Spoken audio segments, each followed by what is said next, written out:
Welcome back to my Commodore 64 Memories videos. This is where I look at old Commodore 64 software and some of the technical details behind them. Today we have Live and Let Die, published in 1988 by Domark. Copyright Elite. Code was by Dave Thomas, designed by Bob Thomas and Peter Cook. Graphics by Bob Thomas, and musician was Mark Cooksey. So I just noticed, actually, that this disk menu seems to use the kernel ROM routines for disk loading. So let's turn on the virtual device traps and let's turn off true drive emulation so that we have a very dumb disk emulation. Oh, well, okay, so the menu doesn't seem to have any protection. This is the Elite Platinum Volume 1 disk image, where we've got a nice little loading screen, and then, okay, so it goes straight into the game. So it looks like that the Elite version of this disk image doesn't have any disk protection at all. No drive code, no turbo loading code, no fast load or anything like that. So it's just straight DOS format, disk image, kernel loading, and it just goes straight into the game. There's a little message there saying insert track pack tape in, and then something else, like a piece of code or something, maybe some data. I wonder what that's about. Maybe it's part of the mastering process, but I don't know why that would be tape. Maybe someone was thinking about having an editor or something like that in the game, perhaps. Anyway, I don't see anything else in terms of interesting text in the graphics map. Let's open up a bitmap view. Let's open up the sprites view. Well, we've got a whole bunch of sprites there. We've got some sprites at the end of memory as well in the last big bank. But I don't think those are going to be used for rendering. We've got what looks like some graduated tables, maybe some gradient tables, perhaps, of sprite data there in memory as well. We've got some rather nice music going on in the background. I quite like the music in this game. Oops, I pressed the wrong part of the screen there, didn't I? Well, okay, so in the bitmap view there, we've got what looks like a perspective drawn road. We've got some graphics data in the last bank as well, what looks like a character set. There's some more graphics data there that also looks like a character set at the end of memory. So this game, you have a few practice tracks, and then you have the main part of the game, which is your main mission. There seems to be, okay, yeah, there seems to be that graphics pointer there, the mouse pointer. And then that gets overridden. Look, so we've got a bitmap rendered view for the track. Well, it's not really a road, is it? It's a canal, because you're in a boat. I think it's a speedboat, right, or something like that. So anyway, but yes, when it goes around a corner, we have this rather nice, very nice, smooth transition into a very nicely rendered track. I'm not going that quickly because I'm quite rubbish at this game. But we've got canal or river objects. Is it a canal? Is it a river? Who really knows? Anyway, so we've got the sprite-based objects. Now, this does remind me a lot of Buggy Boy, doesn't it? And it is coded by the same person as well, so really not a surprise. But this game was after Buggy Boy. I think Buggy Boy was released a year before, or roughly a year before anyway. But I do like the aesthetic of having the sprites being used for the canal, river objects, and when they get closer to the camera they turn it into expanded sprites as well.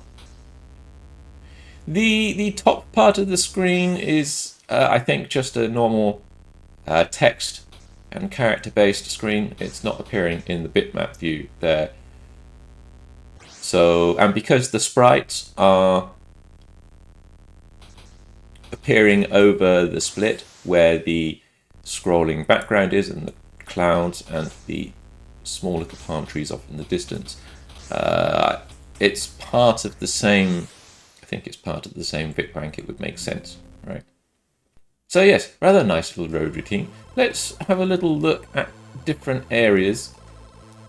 Notice these palm trees here.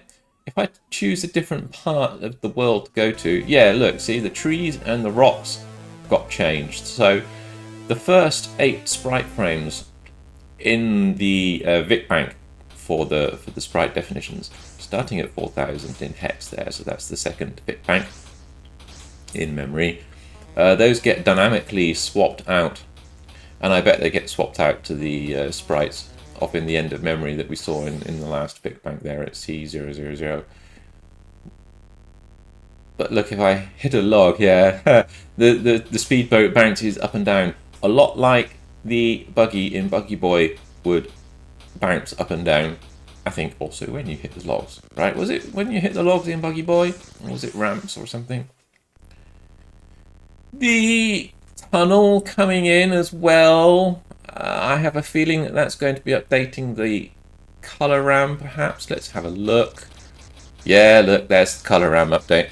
So again, not really a surprise. I have a sneaky feeling that that kind of color RAM update was also used for bringing in the tunnels in Buggy Boy, and also probably the roadside features in Buggy Boy as well. There were some walls, right, in Buggy Boy. Let's have another look at a different area of this game, because if I remember rightly, I think we have some side areas to the track which get rendered into the view as well.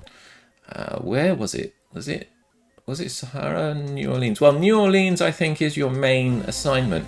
Now, this game, the training missions introduce different game mechanics.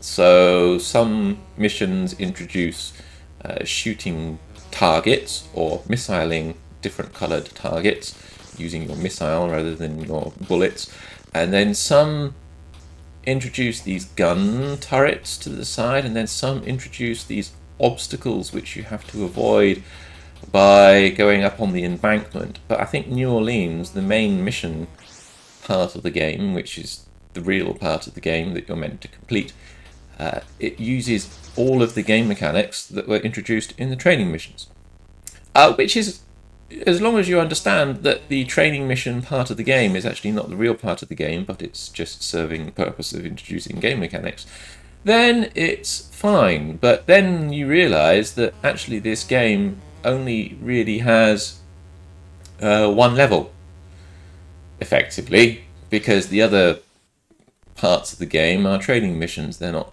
the real levels that you have to complete.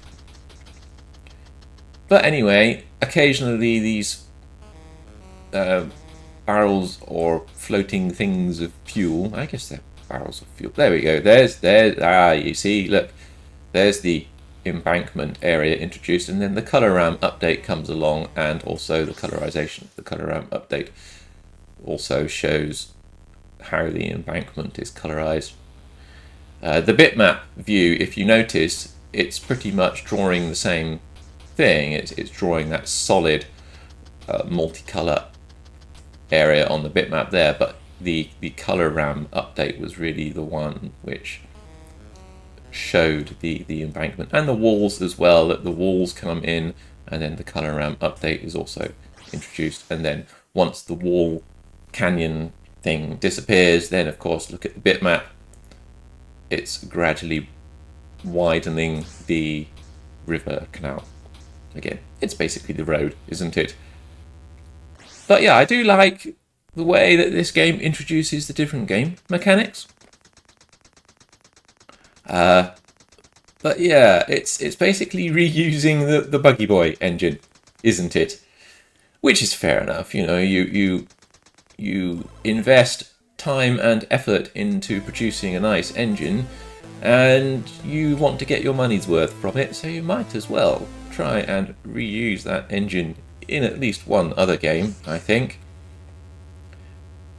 To be honest, if I was to prefer playing Buggy Boy or this game, I think I prefer playing Buggy Boy because it's more of an arcadey racer, and actually I think the music and the sound effects in Buggy Boy and the gameplay in Buggy Boy is a bit better than this one. So here we are, Buggy Boy by Dave Thomas, with a nice little intro title screen, and then we have the same kind of large number of sprites in the second Vic Bank, and there we go. We've got the bitmap track rendering. It's definitely a track, it's road, right? But we can see that the road just updates in the debug bitmap view there in the bottom right hand corner of the screen. We can clearly see that it's using sprites for the road objects, and the color RAM gets updated when the tunnel comes onto the screen. And yeah, it's basically a very similar kind of idea of using a bitmap. Not double buffered, it doesn't need to be, because the rendering of the track is sufficiently quick, and even if it was taking more than a frame, you're basically rendering line by line as you go down the screen, I'm pretty sure, and any kind of flickering or anything is going to be minimized by the fact that you're drawing a very similar frame with just incremental updates anyway.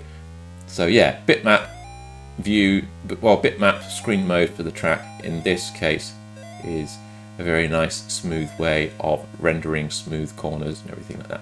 Of course, the black and white lines on the track in Buggy Boy are using raster splits with the background color.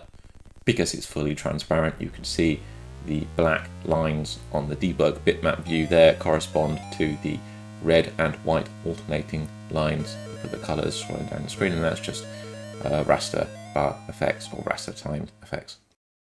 A little bit of digging on games that weren't indicates that Aqua Blast was actually the original incarnation of this game, and then it turned into Live and Let Die. So yes, if you like these kind of technical deep dive videos, then please do consider liking or subscribing to this channel, or sending me a super thanks. They are always very much appreciated. Take care, have a great day, evening or night, wherever you are.